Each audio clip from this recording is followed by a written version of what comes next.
Welcome to the party. I'm Sam Ekstrom of Locked On Sports Minnesota. The Minnesota Vikings have their draft class favorites and least favorites coming up on today's show. I'm Luke Braun of Locked On Vikings. I'm giving myself a C- for this weekend, just kind of overall. This is Arif Hasan with Pro Football Network. The consensus big board hated all of your drafts. Plenty more consensus board shenanigans coming up on today's Minnesota football party. Locked On Sports Minnesota podcast. It's endless Minnesota Vikings talk with the diverse voices of your local experts. It's time for the Minnesota football party. It's your guys hanging out talking next level Vikings football.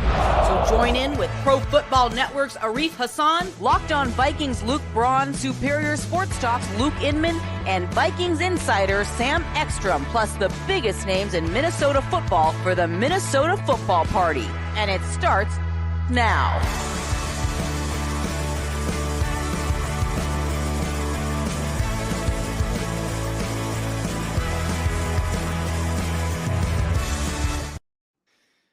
It's a post-draft Monday on Locked On Sports Minnesota. I'm Sam Ekstrom covering the Vikings here at Locked On Sports Minnesota. I'm at Sam Ekstrom on Twitter, and I'm joined as always on a Monday morning by Arif Hasan, Pro Football Network, at Arif Hasan NFL, Luke Braun, at Luke Braun NFL. First of all, congratulations, gentlemen, on getting through the draft. You both did great work in your respective lanes. Arif Hasan via typing, journalism, stories, consensus board updating. Luke Braun working Locked On Vikings, doing the postcast with us. Great work.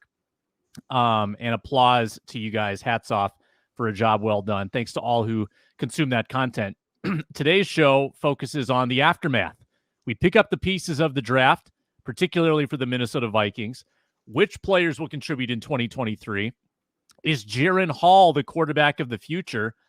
Do we have any UDFA nuggets? The Vikings have a UDFA class of 15 players and the NFC North as well. Today's episode is brought to you by FanDuel Sportsbook, the official sportsbook of Locked On. Make every moment more at FanDuel.com/Locked On. All right, honing in on the Vikings. Luke Braun, your favorite pick of the 6 that kwesi-adofo-mensah made? Jaren Hall, definitely, like, per value. We talked about it a lot on the postcast. I was huge on him ever since I discovered him last Tuesday. Big Jaren Hall fan, lifelong fan, been following his career for with the Vikings? Almost. He did, yeah. I just didn't get to day 3 quarterbacks till like the last week. And then I was like, oh, hey, this dude balls. Yeah. He's definitely my favorite. I heard about him earlier than you did. And we know, Luke Braun, that you love all 25-year-old quarterbacks. Like, yeah, no, Luke loves. Never had a problem with an old quarterback in the draft. And that's definitely the only thing I'm considering about quarterbacks is age, maybe some injury history. Those two things are the only 2 traits. I like Jaren Hall as well. Man. This guy's injury history is as long as Case Cook's.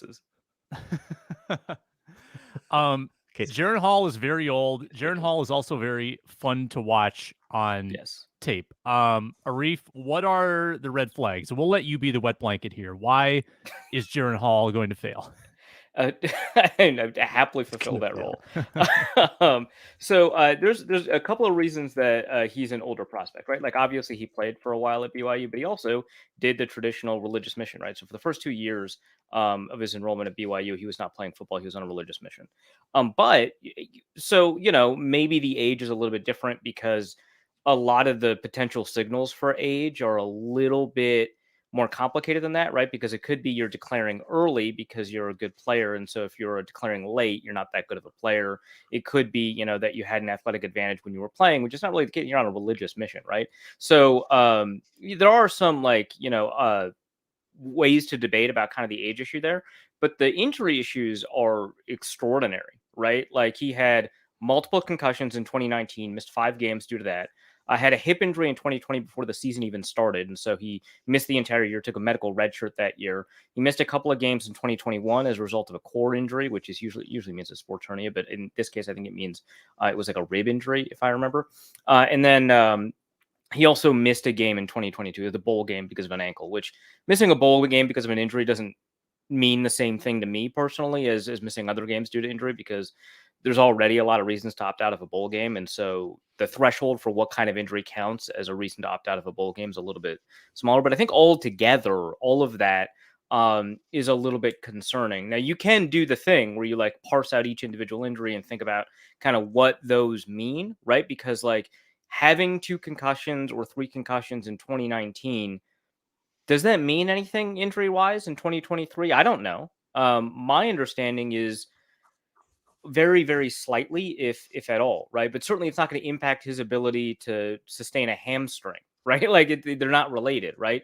But maybe the bigger question is not whether or not these injuries are piling up because he's a particularly frail person, or because these injuries are causing other injuries, or he's returning too soon, and maybe because of his style of play.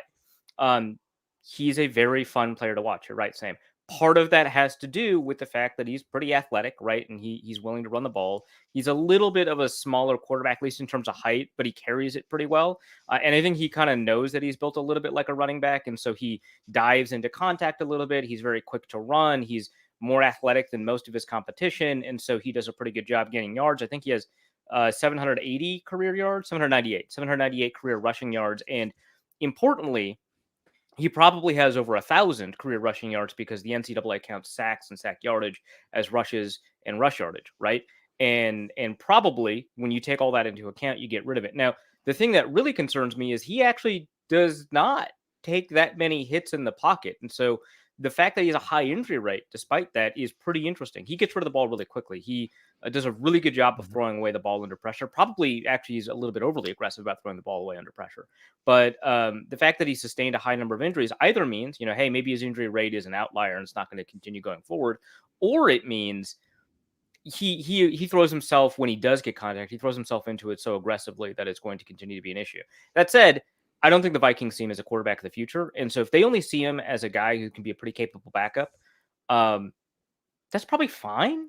If that's the red flag, if injury is the red flag, and he's not, we're not hoping that he hits this extraordinary ceiling, right? Then I don't know. I feel like, as a guy who can push Nick Mullins, I mean, that's probably not a bad pick. Yeah. Red flags being age, injuries, and size or lack thereof, not really reflective of his football skills, which are exquisite. And I'm sure, Luke Braun, that's why you kind of fell in love with this guy, and I did after digging into him more and looking at the play action stats and the deep ball stats and his ability to just manipulate the pocket with those subtle movements to kind of hop in and out of pressure. It's fun to watch, and I think fans are going to love the preseason, watching to see what he can do. That to me is the immediate story of the preseason, which has lost a lot of luster because they don't play starters. That is going to be A1 story for me. Yeah. It'll be really fun to watch the twos. I think for me, the best outcome of Jaren Hall, and I think it's a pretty good one, is let's say, it's next year. They haven't extended Kirk. They let Kirk walk.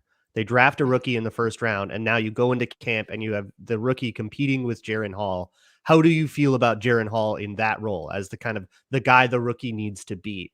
And I think that he can definitely be that guy. Like I think he's good enough to be that guy for sure. I love the way that he extends plays, and yeah, he like buys time a lot, which I guess doesn't lead him to get that many hits because he does kind of fall away from contact a little bit, which can cause inaccuracy. And you see some of the most like hideous interceptions when he does that. And I think that's part of the reason he falls to the fifth round. But yeah, sure. Like you could have the health thing. He could maybe just never get better at certain stuff. Sometimes he like tinkers with his launch point a little bit, and then he'll throw off a bad base, and then it's all arm and it goes like sails on him. And it's like, oops, the safety got it. Well, crap. He's got a baseball arm, though. Baseball background. Patrick Mahomes. Yep. Yeah, and that's another thing that he talks are a little about. bit too aware of their own elasticity as a result of their cross sport Like, it's good to have it. It's probably not good to play as if that's your advantage. Right. And he talked about like looking forward to being able to kind of be dedicated to one sport. Like he kind of never felt like he could get his body in the right shape for one or the other, and always felt like he was straddling the line. So I'm interested to see how that goes. But look, if it goes up in flames, it would not be the first time I've been burned by falling in love with a Mormon.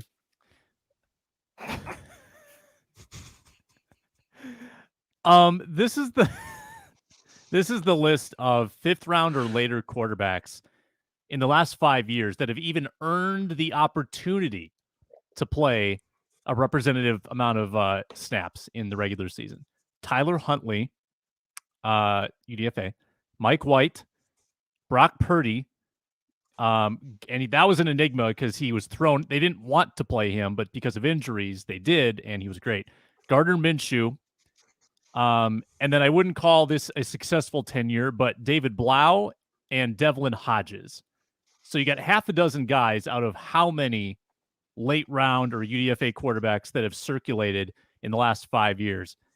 It would be rare for the Vikings to let go of Kirk and say, all right, Jaren, team's yours. Luke's scenario where they draft someone higher and have them compete, that's still kind of an odd scenario because if you have a quarterback competition, then you have none. It just sets the table up for an awkward offseason. It's like your Pickett Trubisky thing. Yeah. Your Pickett Trubisky thing. You're asking him to be the Trubisky in that situation, which is not the highest ask, I don't think. But I mean, it's high for a 5th round pick, yeah, for sure. But I like him. I like him too. Let's talk about some of the higher up guys. Obviously, Jaren Hall's not, going to play this year. Probably not going to contribute. Maybe he beats out Nick Mullins and is the QB2. But of the other picks, particularly the top 4, who do you think contributes most in 2023? Probably Addison. Who else do you like? Arif? I mean, besides Addison? Yeah, that's a little too obvious. Mm-hmm.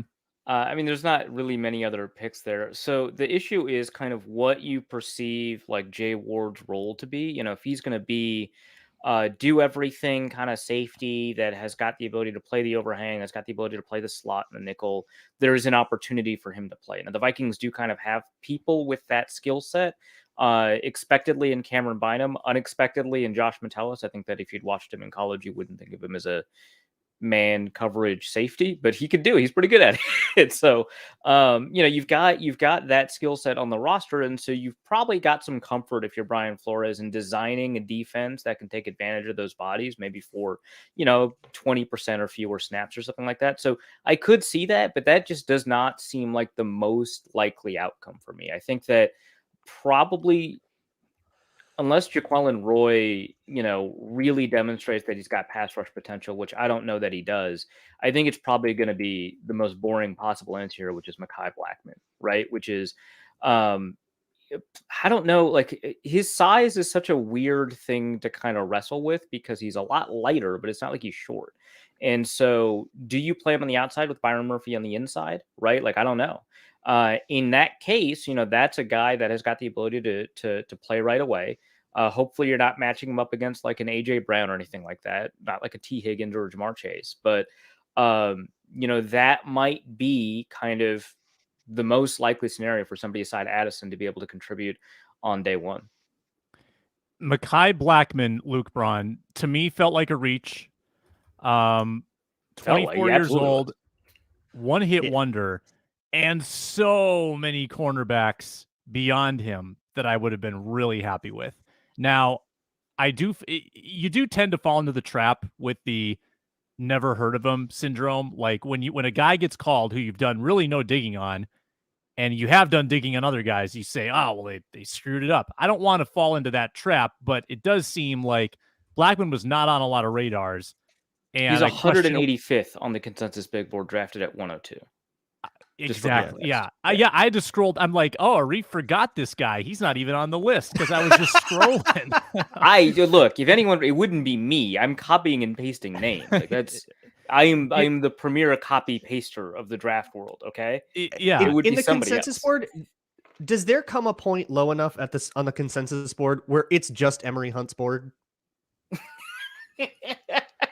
I mean, Emory Hunt does dig pretty deep. He contributes a lot of names as a result of that.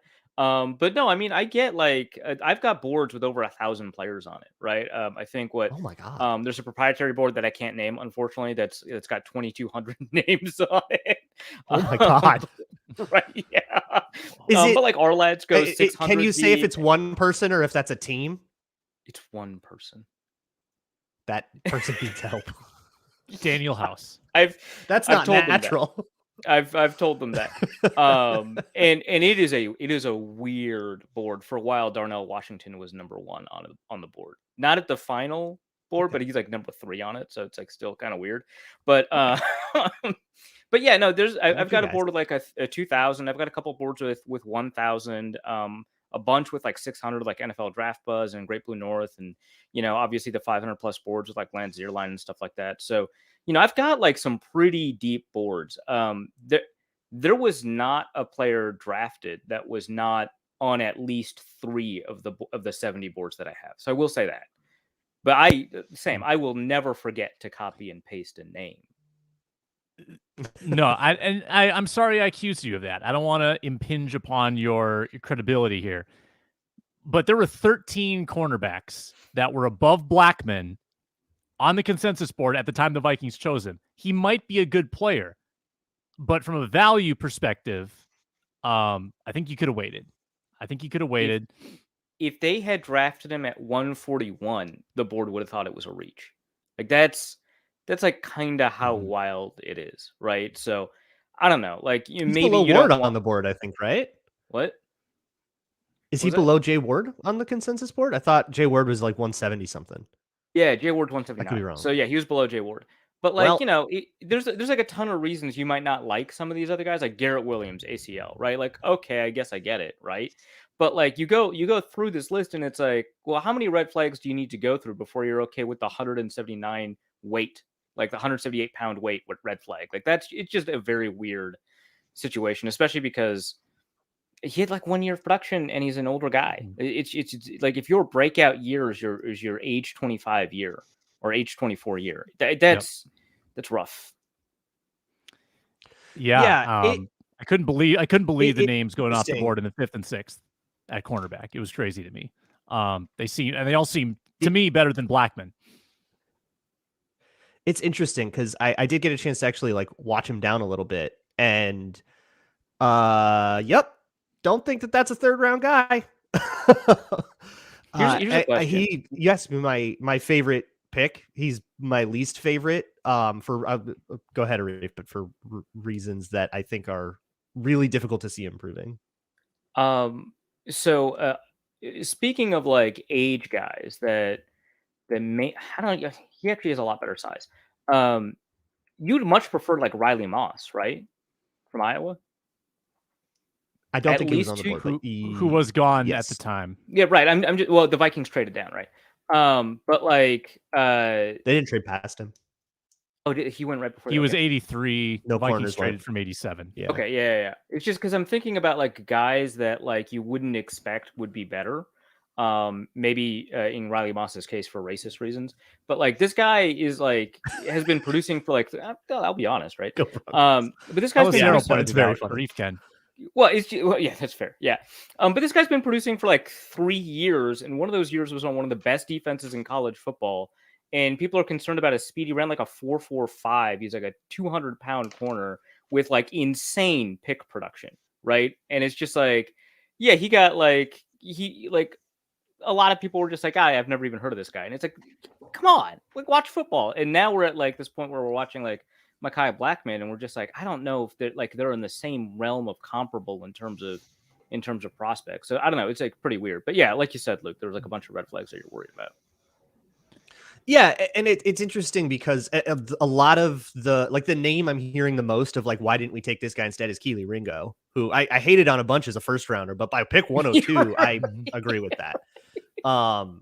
Because a lot of the issues that I think sunk Keely Ringo that far, and he went a couple picks later to the Eagles, are the same issues Mekhi Blackmon has. Like one of the biggest issues he has is that he'll turn his hips way too fast and he'll like beat you over the top of the route, which is not winning on comebacks and curls. And so he loses to that a lot of the time.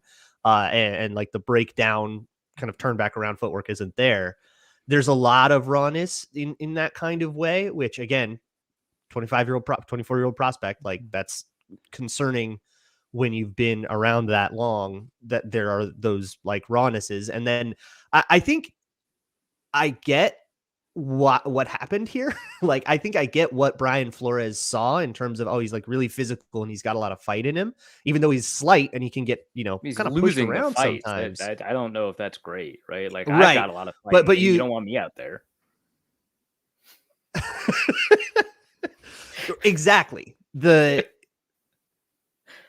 Like, I can see that Brian Flores went, oh, he's got the want to, and maybe I can teach him to, you know, use his arm length better or whatever. And I can see kind of like where that logic was. That doesn't mean I have to agree with it, but at least I get it. But I think it's a corner they were high on. He was probably he had to be the top corner on their board at 87. No corners went between 87 and 102. So that had to be the guy that they wanted, and they traded back and still got him. So good work.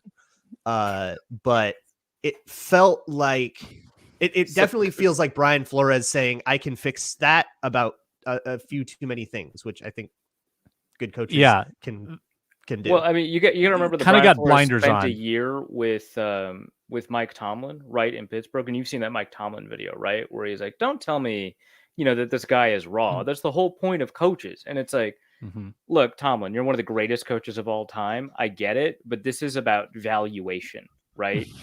This is about where you pick a guy. And so if a guy is raw, you probably pick him later because there's more you got to do and you're not going to be 100% on all your coaching. But if that's like the thing, right? If his thing is like coaches who are afraid of raw players are lazy coaches, which I empathize with to like a degree, you end up probably banging the table for some of these guys that just like, I don't know. The Vikings like must have been process of a lot of big draft busts. Is a coach saying, oh, I can totally fix that. And then it turns out that can't be fixed because that guy just either doesn't have the athleticism he needs to do it, or he just will never learn the step, or some guys just kind of can't figure that out. Yeah. It is just such a rough side-by-side when you think about Ringo, or since we're talking about him, versus Blackmon. Ringo is 6'2" with 4.3 speed, and he's 20. And he went 3 picks later. And Blackmon is 5'11", 24 with 1 year of pretty productive play. I was less willing to bash Ringo, if you remember, like right before our like I liked Ringo a little bit. Again, not like more than I liked Deonte Banks, so I consider it to be like a really good pick around the 20s. But like I thought that Ringo was like a bottom of the like, to me he was a better prospect than like Jeff Gladney, right? Like that's kind of how I viewed him. And Jeff Gladney, I think most people at the time considered him a first-round prospect. And so to me, that's kind of where Ringo was. Now, he ranked like 49 on the consensus board. So like eventually a lot of people soured on him when they originally liked him a lot. And a lot of people see him as a zone-only guy, right? Because of his, tendency to turn his hips too soon. You know, the fact that his speed and his fluidity are not aligned. He's just not a very fluid guy. And so you want him to click and close more than you want him to follow somebody, especially on like scramble drills and stuff like that. And so I get it that, you know, a lot of people saw him as a zone only guy, but like, honestly, at some point, I think that aside from the boxes that you put a guy in terms of what you think their best situation is, you should ask, like, when you're at a pick like that, when you're looking at some guy that you'd crossed off your board in the first or second round because of their scheme fit, when you're at the bottom of the third round, top of the fourth round, you should reevaluate kind of the way that you thought about that. Because if you take a look at a Mekhi Blackmon and you take a look at a Kelee Ringo, and your argument is, hey, we evaluated Kelee Ringo as a zone only guy, you really should be asking, what are we going to ask these two guys to do? Who is better at that? Not what is Kelee Ringo better at versus all of the other things I could ask him to do, but between all of my draft picks, who is better at the thing I'm going to ask them to do? And I think the answer would still be Kelee Ringo. Even if you're putting him in a suboptimal situation for him, you're still probably in a better spot than Mekhi Blackmon, who might be playing to his strengths, but they may not be as good as Kelee Ringo playing to his weaknesses. And so that's kind of the way that I view kind of a lot of these. This guy fell like 30 spots because he doesn't fit any of the team scheme stuff. And it's like, well, eventually, he does. Like at some point he just does. And at some point it's just worth it anyways. Yeah. Yeah, right. Yeah. I think that's exactly what happened with the Commanders taking Forbes over Christian Gonzalez in the first round. Oh my God. That's like a huge reach. And I think that's exactly why it happened. I'm going to tell a small story about this. I know that Sam loves it when we go off topic. So I shared the consensus board grades, and the Washington Commanders didn't do all that well. This guy's like going back and forth. Like, why did you rank the Commanders so low if you had, this guy ranked 47th and he went 47th, and actually he was ranked 82nd. And so, that was the back and forth for a little bit.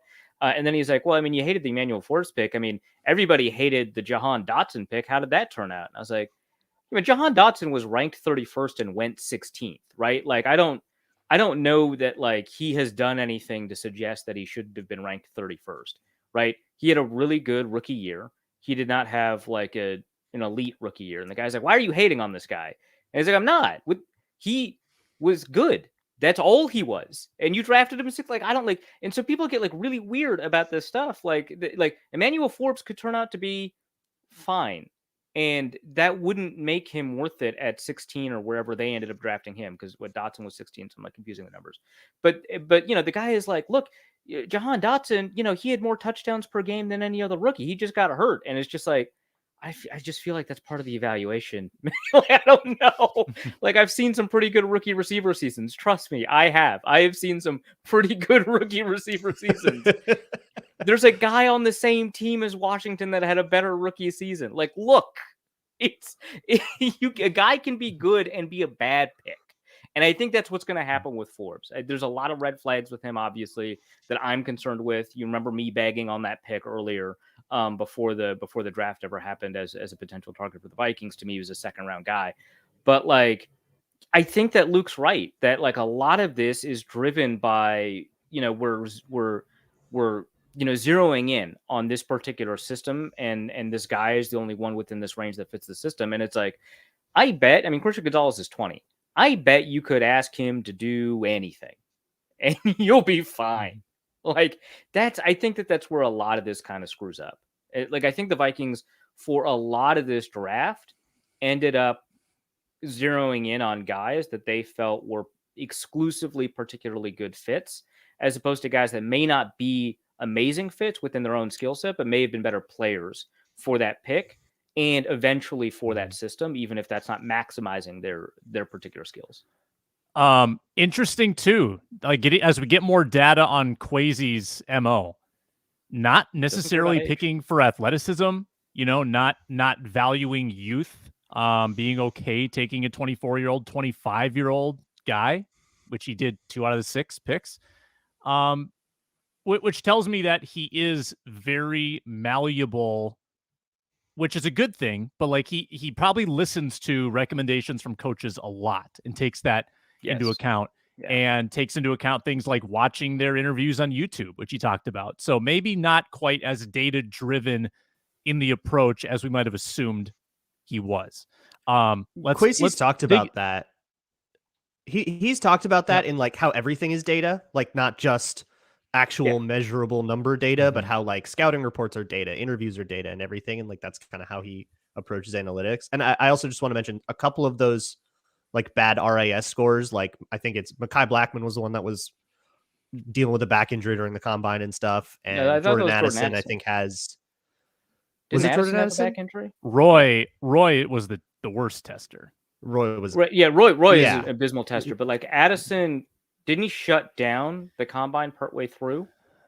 Because he was like, am I mixing my USC guys up? Jordan Addison had a bad RAS. Yeah, no, he did. But like Blackmon did too. But I think a lot of Blackmon's bad RAS is driven by the fact that he's 178 pounds. Which I guess they have more athletic data. They've got chip tracking data and stuff. So like somebody like Addison plays a lot faster than his 40 was, and I think Blackman does too. So yeah, there might like be other analytics in there. But which we should talk about this really quickly, right? So the problem is it's really difficult to use USC Pro Day data this year because they were testing in a monsoon, and so that is not great data to have. And then also either Addison or Blackman, we'll probably check right after the show. Either Addison or Blackman had to shut down their combine because they got injured partway through, at least while running the 40. And so it's really difficult to get a handle on what that speed data says. I will say though, like a lot of people are approaching this approach to data, right? When we're like, hey, this guy's pretty lightweight, I'm kind of concerned about it, as if a single example or a counterexample can kind of disprove that we're talking about the odds and the numbers, right? Like, but there's a Devonta Smith, right? There's a TikTok going around about, you know, this guy that's like, hey, look, I don't understand why people hate Addison. You talk about his size, but hey, here's 3 small guys that did really well, and they all ran like a 4.3, right? Like all of the tiny guys this guy's talking about ran like a 4.3. And so it's kind of weird. And he's like, speed, I don't care about speed. Here's a bunch of guys in the 4.5 range that did really well. And it's like, okay, yeah, but those guys are like 210 pounds. Like, what are we doing here? Like, it's really crazy. The data suggests, and I'm only ever going to use the word suggest here, the data suggests that the smaller you are as a receiver, specifically as a receiver, the more important it is that you run very quickly. Now, Jordan Addison might actually be quite a fast player because the data that we have on his speed is not very good, at least from a 40-yard dash perspective, because of the 2 issues that we mentioned, right? But that doesn't mean that we shouldn't be concerned about these things. It is less likely for a first-round receiver who weighs under 193 or something like that, I think was the cutoff that I found. And that might be overly specific. If we said at 195, it's fine. It is less likely for a receiver under 195 in the first round to succeed than it is for a receiver above 195. Now, that might lead to some overdrafting of receivers that are over 195 pounds. And very often when we find this stuff out, the next couple of years, the NFL overdrafts those receivers, and then that rehashes out the data. But it is just less likely. For a receiver that runs a 4.65 and slower, it is less likely for them to succeed. That does not mean that there aren't Jarvis Landrys out there in the world, but it does mean that the odds of that person busting are a little bit higher than a similar receiver at the same position. And so that's all we're saying. We're not saying that Addison is 100% going to bust. We're going to say that the numbers don't look good for him. That said, I like the pick. Like, we can talk about red flags. That doesn't mean I don't like the pick. I like the pick a lot.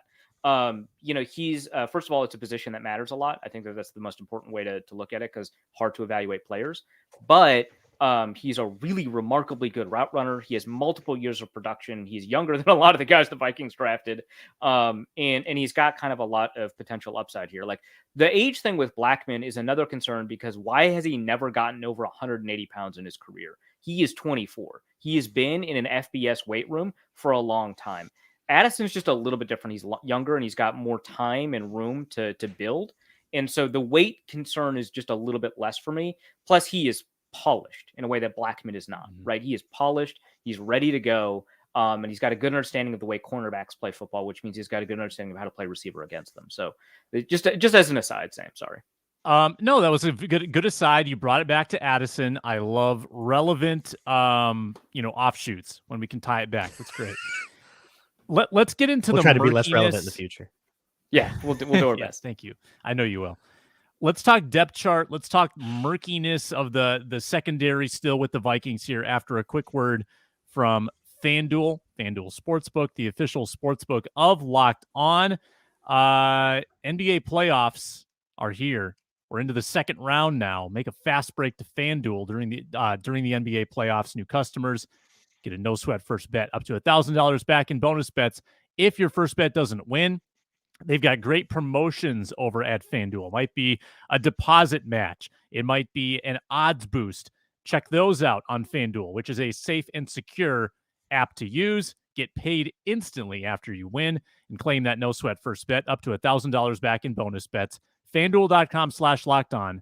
FanDuel.com/lockedon. No better place to bet the playoff action than at America's #1 sportsbook, FanDuel, an official sports betting partner of the NBA.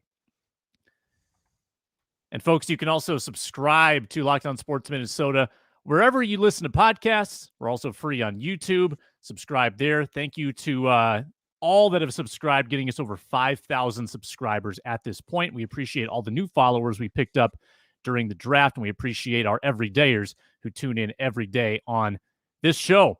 So I'm taking inventory now. The Vikings have added Ward. Let's think of him as kind of a wild card, but maybe like a big nickel. They've added Blackman. This has got to be the murkiest depth chart of any cornerback group in the NFL. Byron Murphy, and then what? And then battles, right?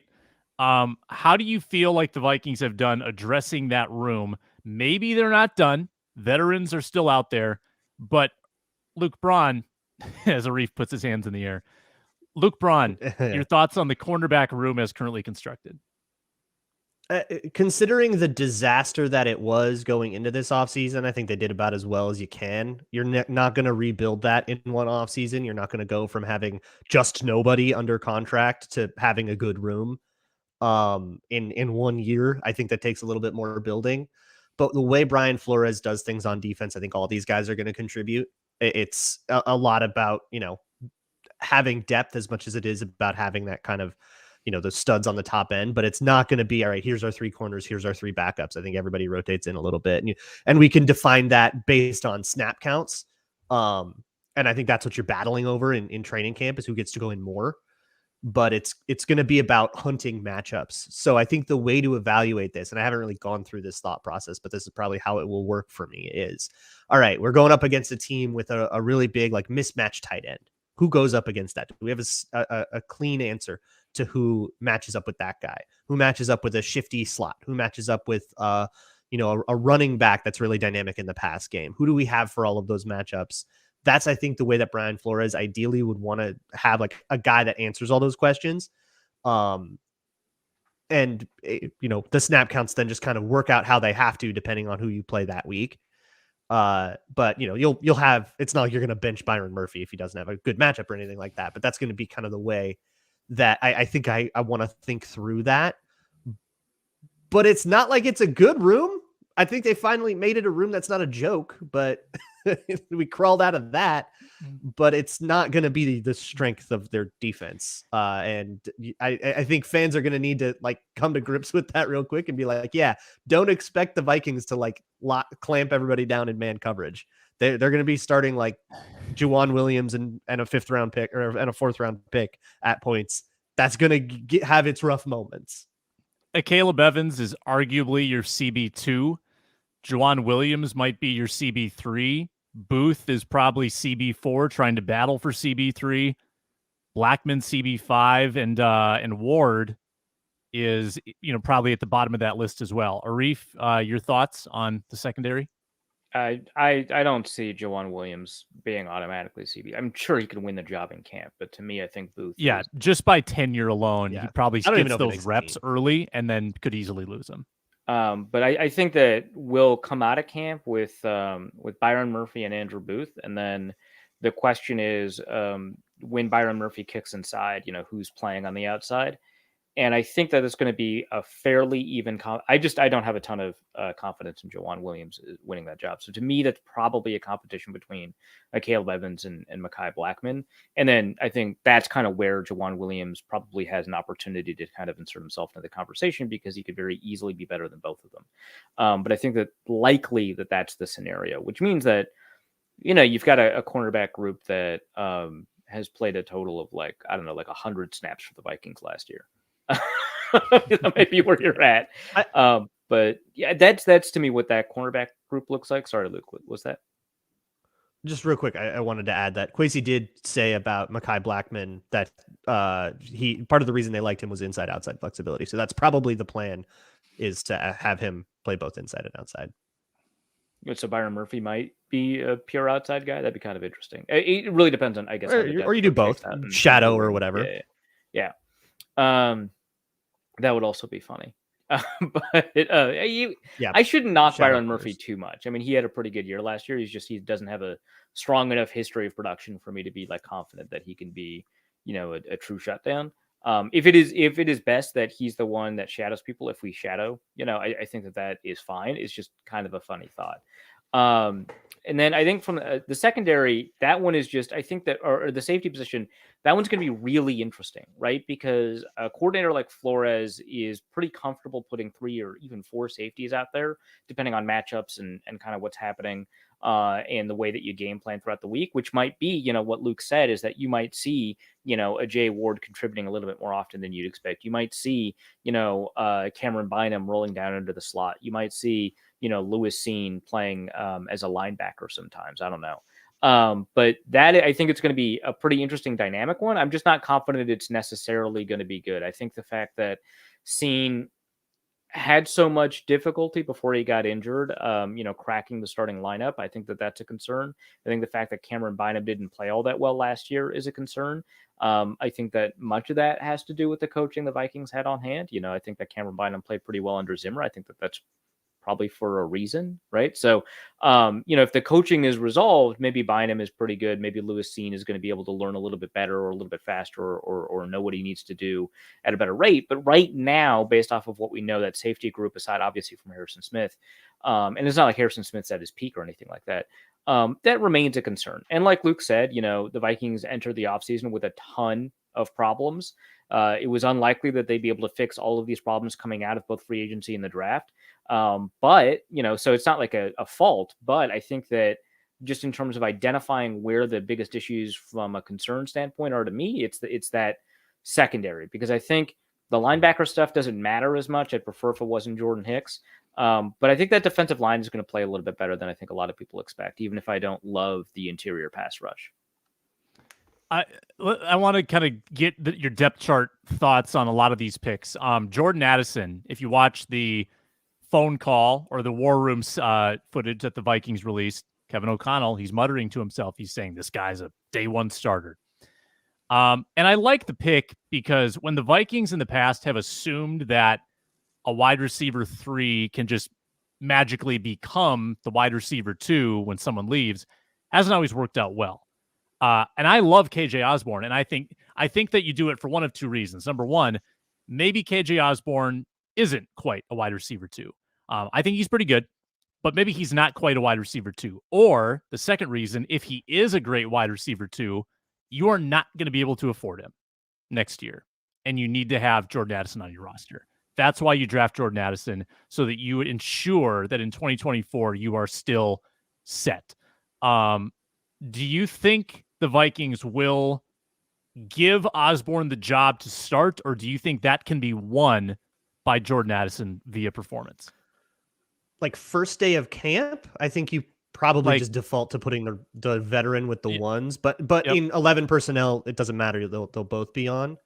And then it's just a matter of how long does it take Jordan Addison to win that from KJ Osborne. Might take the whole preseason process. Who knows?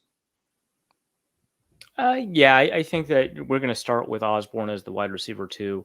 It wouldn't shock me if Osborne begins the season also at wide receiver 2. I mean, it's not like we're not in the Zimmer era, so maybe it's not as common or likely for a first round receiver to have to like earn it in the same way. But I mean, Justin Jefferson didn't start for a couple of games. That I'm always going to remember that, right? And so they did the same thing with Seen. They put Bynum over him, and then Seen didn't win that job. Like that does not right, a thing that is. And he straight up didn't win the job. Like it's not even like and so I think that's possible. Every coaching staff is going to treat this a little bit differently, but my read on it is likely that Osborne is probably going to be playing more snaps, at least for a good chunk of the early part of the season.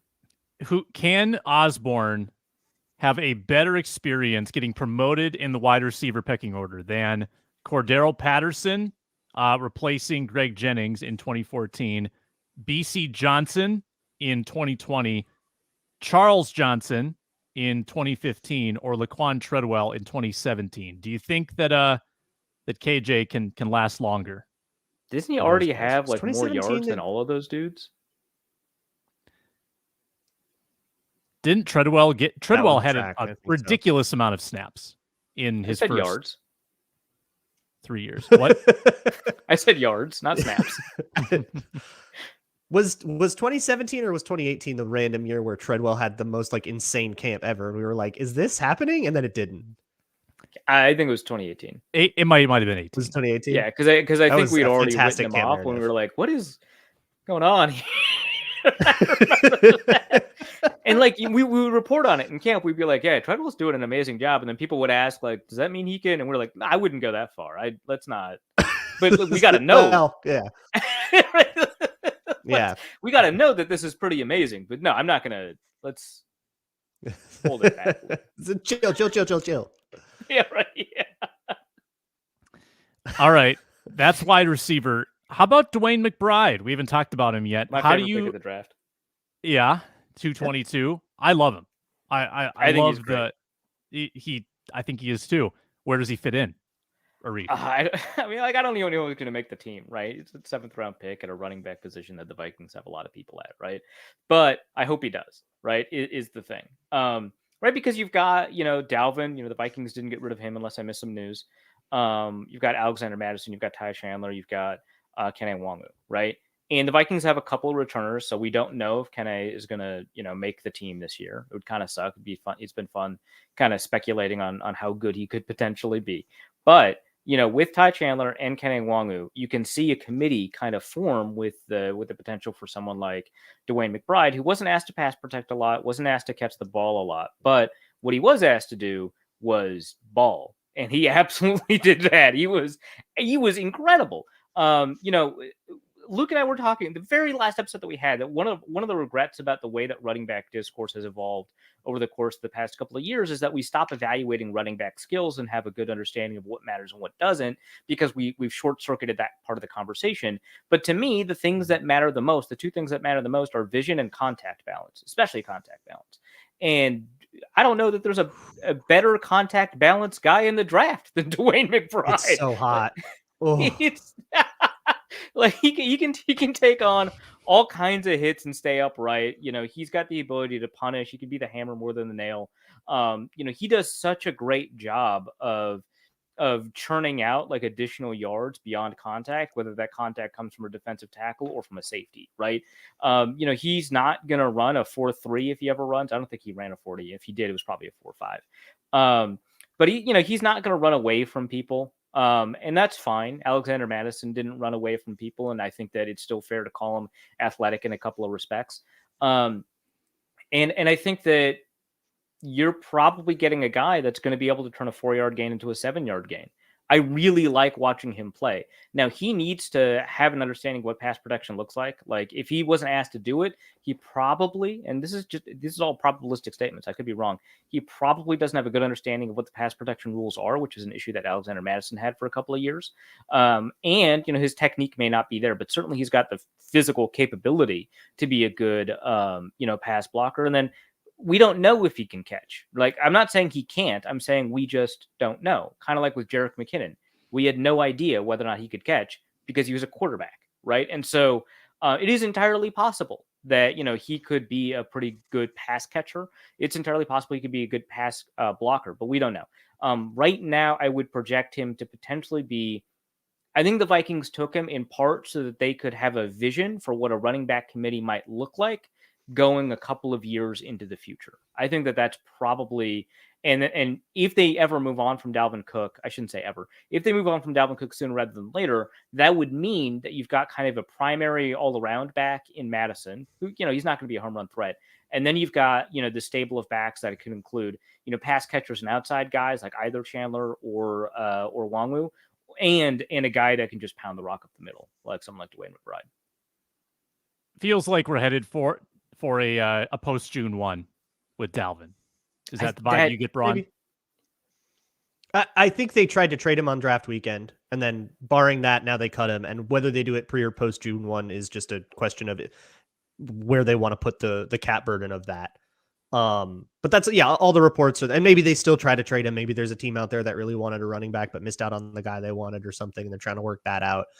We'll see. Kwesi also said we're always, open to conversations about contract. Maybe there's a way you work it out with Dalvin. I don't foresee that, but sure, it's still an option. But I think the committee of like Mattison, Ty Chandler, and then maybe you're competing with like Wangu, who will make the team on special teams one way or another, but whether or not he actually gets in from scrimmage. And I'm putting Ty Chandler above as more of a prediction. I don't think it starts that way, but it's just the way the team has talked about him. It seems like they like him more. So I'm just kind of reading into that. And then, we'll see where McBride fits into that, if at all. Certainly not unheard of for 7th round picks to not make the team. So let's not go putting anything in ink quite yet. But I see the kind of vision of that where you have somebody that, like Ty Chandler, if I recall, his whole thing coming out was pass protection. So like there's your kind of third down guy. And then we'll see if McBride can kind of worm his way into that rotation somehow. But that all shakes itself out in camp from here. Arif, I don't know if as a national football writer, you have time to sift through Vikings UDFAs, but I'm curious if you or Braun have any nuggets from the UDFA class, which, by the way, the Vikings took care of business. I got that email like Saturday night. So fast. Because I'm still on the Vikings email list. That was so fast. It was crazy. What time? 7:09 on Saturday. When did the draft get done? 5? So and they got your guy, darling, Sam. My darling, Andre Carter. Yeah. Yes. Who I'm pretty sure back in January, I think there were mock drafts that had him in the first round. Back in January, yes. Suggested, yes. Yeah. Yeah. I may have and then he had an abysmal pre-draft process that at some point. Yeah, I probably said something like, "Oh, if the Vikings could get Carter in the 3rd or the 4th," and I think we did that on this show. Mm-hmm. Yes. So yeah, we did a mock draft on the show. I think we took him in the 2nd. Also terrible take by me, but Andre Carter is my favorite because I recognize him. How about you guys? Because it's a super fun thing. The Carter thing is really interesting. Seeing how his athleticism will develop. Right. Yeah, it should be. A lot of people were saying he fell out of the draft because of how poorly he did at the Senior Bowl. And that's like not how that works. Like you can fall a couple of rounds, potentially based off of what you do in the All-Star circuit. So, but even that's pretty rare. You're probably going to fall 1 round. But really, the Senior Bowl is about raising stock more than it is about dropping stock. He got bullied a ton, I guess, at the Senior Bowl. More likely, there were a number of questions, than his inability to resolve those questions at the Senior Bowl, kind of solidified the fact that, he wasn't going to be picked. But I'm still surprised he didn't get picked. I wonder if the constant uncertainty about service members, right, and their capability to play may have played a role. It's always kind of tough to say because the rules are changing fairly frequently in regards to that. I mean, even in the same presidential administration, the rules go back and forth, and so that may play a role in it as well. But I don't think he's a great athlete. I think that he's a reasonably good athlete for a drafted player and a very good athlete for an undrafted player. And that is kind of what matters the most at that position. I'm pretty curious about Ivan Pace, who is also really high on the. In fact, I think it was Pace and Carter. I think were the 2 highest undrafted free agents on the consensus big board. I think that's the case. Pace is interesting because he played for 4 years at Cincinnati, but he only started for 1. Now, Cincinnati obviously has had a pretty great program. Their defense has been really phenomenal, and it's been actually kind of difficult for players that are draftable to be able to crack that roster. And so I'm not going to knock him a ton, just like I wouldn't knock any 1-year Alabama starters, but I think that he was a portal guy, by the way. Just quick correction, portal guy. He went from he Miami, transferred Ohio. Miami, Ohio. Yeah. Yep. Okay. Yeah. And he led the MAC in tackles, I think. But he had a really astounding season. The thing about him is that he's like 5'10" or something like that. And you just kind of you don't always know where a player like that goes defensively. There's just like not a lot of defensive positions outside of slot corner where 5'10" works for you. And the guy is not 5'10", 215. You can make him a safety. The guy is 230 pounds, right? And so he's probably going to have to lose some. I think he lost some weight at his pro day, but he's probably going to have to learn a little bit. But he's instinctive. He's got pretty good play speed. He plays with a chip on his shoulder. He plays mean. So I'm kind of excited. I think that he's a perfect special teamer. I think that he's built for special teams. And I wonder if in 2-3 years he could make the case to be a starter. I think that is entirely possible. He led linebackers in college football in sacks and run stops last year. That's crazy. That's pretty wild. That's really good. That linebacker room too is like very, that linebacker room is very crackable. You've got like Troy Dye and Troy Reeder as penciled in rostered players right now. Like that is definitely a group that if you show out in the preseason, those guys are not exactly entrenched. I think you can totally crack that room. We got a Joe Webb though. Oh yeah, the Southeastern Louisiana guy. Yeah, he's playing wide receiver kind of for the first time. Was a quarterback. I'm locking him into a practice squad slot because he can be like a great scout team quarterback for when you got to prepare for Patrick Mahomes this year. Who's this guy? And then we'll see if he can learn how to be Taysom Hill. Cephas Johnson III, Arif, 6'5", 220, 2 years with South Alabama, 3 years with Southeastern Louisiana. Jesus. I'm a fan. Okay, I'm just reading the Brugler report. I'm not going to pretend like I've watched this guy. I love every receiver named Cephas. I will say that. So there's that. And I love quarterback converts. I remember, Stone Smart came out last year. I was like a huge fan of him. Let's see, ran a 4.57 at 223 pounds, had a 36.5 inch vert, 4.3. He's reasonably athletic. I wouldn't say he's Joe Webb. Joe Webb was one of the greatest receiver athletes of all time, and he just happened to play quarterback. This guy's wide receivers had bricks for hands. His wide receivers at South Alabama dropped 12 balls in 2019, and last year his receivers dropped 13. His adjusted completion percentage is stellar. Johnson's a good-sized athlete with a strong arm and run instincts to create plays with the ball in his hands. He frequently broke tackles on tape due to his body strength and footwork to force complicated angles. With only 3 career college receptions, he is unproven as a route runner and pass catcher. Yeah. Overall, Johnson is in the mold of former Buffalo quarterback Tyree Jackson. That's not fair. Big athlete whose best chance for an NFL career is transition to wide receiver / tight end. Tyree Jackson was also that was most of his pre-draft. Most of his pre-draft was people trying him out at wide receiver and seeing if he can make it. But every article I looked up was like the next Taysom Hill, who also is like a phenomenal athlete. We don't have a lot of testing data. All he did was run it. Yeah. We don't have a lot of data. Maybe he would have run an awesome 40, but he did not. He doesn't have that in RAS database. People compress quarterback athleticism a lot. Like there's the elites, and people are like, okay, yeah, you've got your Anthony Richardsons and your Lamar Jacksons and your Michael Vicks, and that's one category. And then they just treat pretty good athletes all the same, right? And so you don't get any gradations between, people like your Cam Newtons, who's a really high level, you could even say elite, near elite athlete, and your Logan Thomases and your Tyree Jacksons, and they treat them the same as guys that are pretty good athletes. I know that Andrew Luck's testing numbers are suspiciously close to Cam Newton, but if you watch them, they're pretty different as athletes.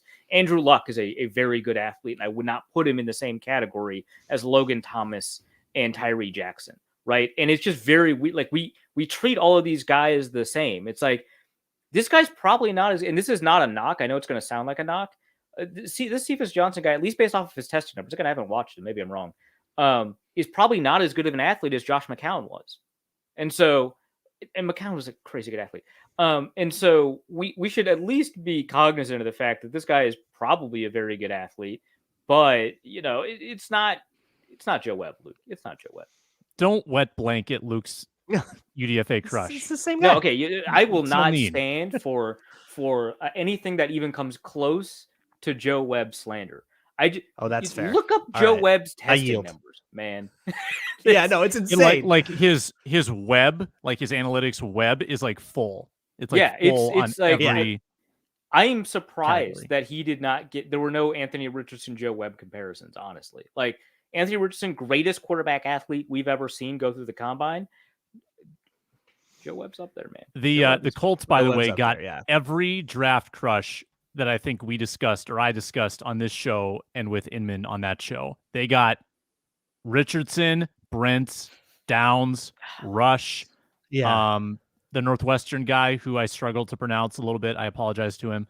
Just say Tommy. Tommy Adebawore. Oh, that's easier. It's the fact that there's two difficult names, not just one. Yeah, but he often goes by Tommy. So okay, that's good to know. Like Oli Udo. Oli shortening the first name helped a lot. Right. Have you guys dug into the kicker that's going to take Greg Joseph's spot? There's a kicker? You may remember if you watched Georgia Ohio State, you may remember he was on the cusp of pulling a Daniel Carlson and missing 3 field goals and losing the game by 2, but he made the last one and they won and they went to the championship. Sorry, that's who the Vikings got? The Georgia kicker, yeah. When you can pick up a kicker, a championship kicker, by the way, who is 9 of 17 career from between 40 and 49 yards, you have to do it. 3-year Georgia kicker, and you have to go like, well, he's used to the bright lights, and then like hope. But this could be a guy that doesn't even make it to camp. Honestly, I don't think it's a serious competition. The thing about kickers, like Gabe Bursick, is right? Never gave him a chance. The thing about kickers is that unless they're elite in college, like Zane Gonzalez, who did not turn out to be a phenomenal kicker in the NFL, but unless they're elite in college, their kicking statistics are not going to tell you very much because they don't get very good coaching at the college level. And so it's very much your special teams coach is going down and scouting traits and then thinking about ways that they can it's like, Luke, when you said earlier in this episode, coaches are always like, I can fix that guy. That's all kicking and punting scouting is. All of it is I can fix this guy. And so Daniel Carlson being a horrible college kicker. Right, yeah, exactly. Right? Daniel Carlson's a great example. Justin Tucker was a pretty decent kicker at Texas, right? And he's the greatest kicker in NFL history. Like that's just kind of how it goes.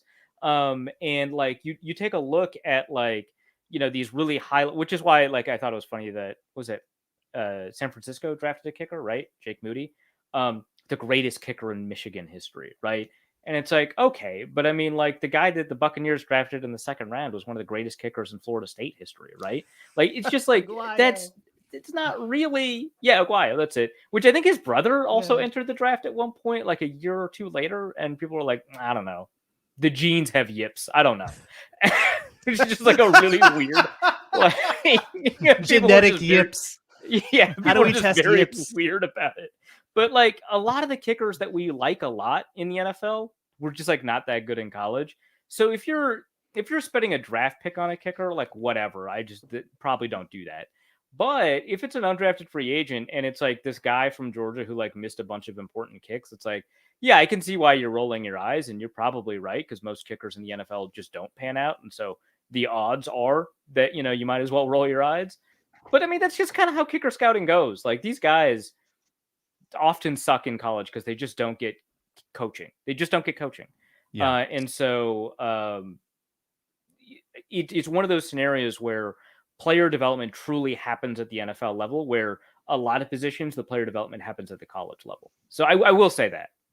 So you're saying there's a chance for Jack Podlesny to be the Vikings kicker. It's not a good Matt one, Daniels working his magic.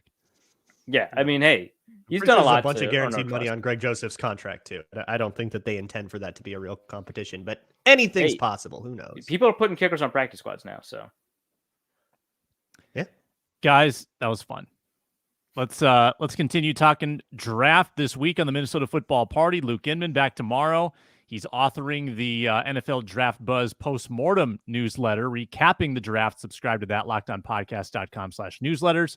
Arif and Luke back with us on Thursday on the Minnesota Football Party. Subscribe on YouTube or wherever you listen to podcasts. Thanks so much for watching today. Signing off on Locked On Sports Minnesota.